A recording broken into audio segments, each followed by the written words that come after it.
So, as you may remember, back when I reviewed the Vauxhall Astra hatchback, I was quite impressed with it.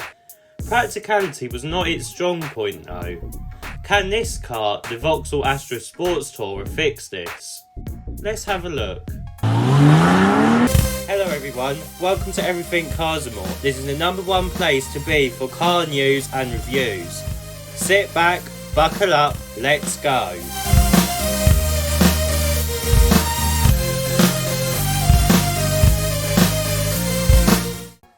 So, let's start with the styling at the front.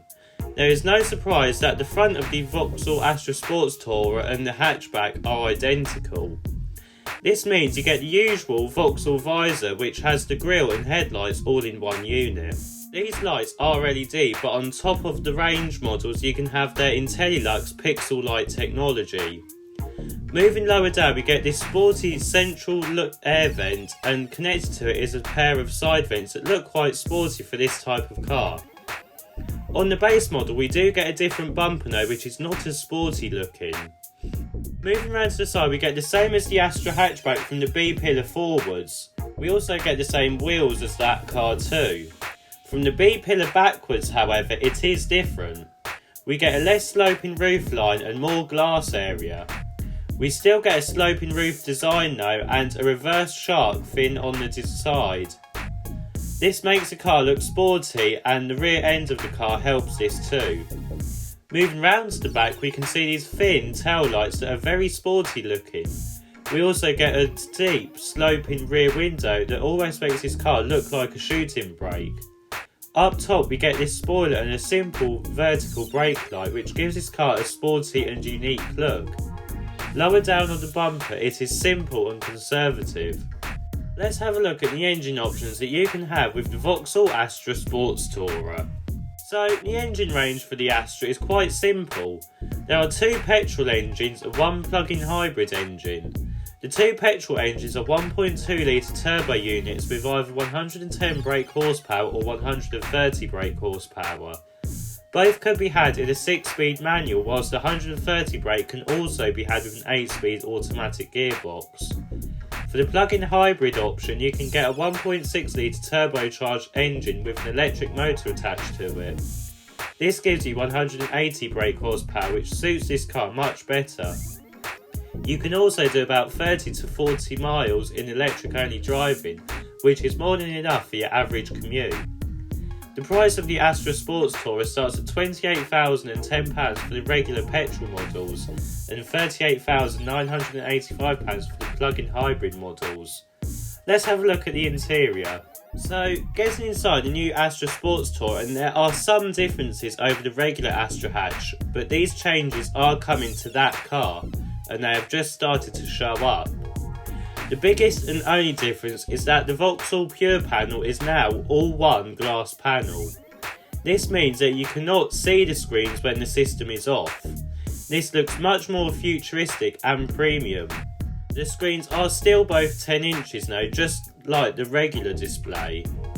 This does actually make the car feel less cheap than before. The software that is running on it is very good and is much better than what you would find on the Mocha, Corsa, Grandland and Crossland. The dashboard design is very modern and sporty looking, and as too is the steering wheel. The centre console is simple and clean looking.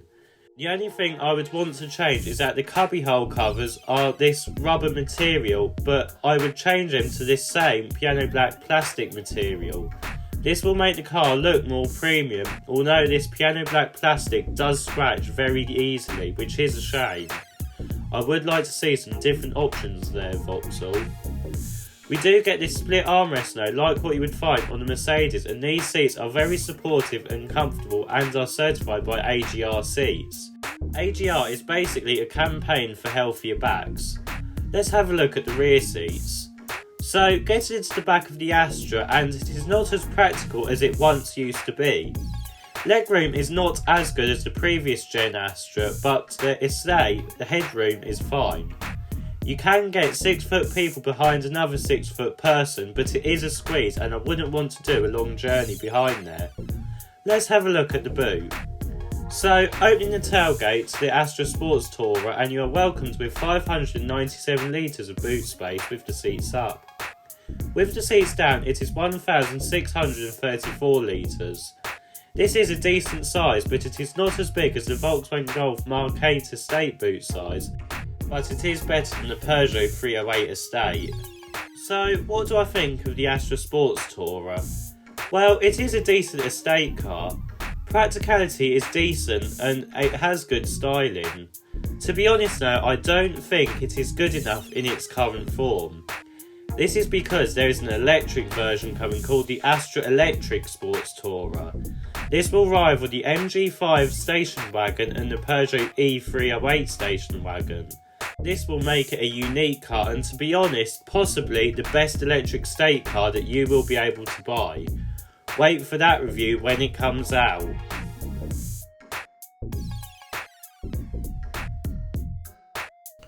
If you like this video, please don't forget to like and subscribe.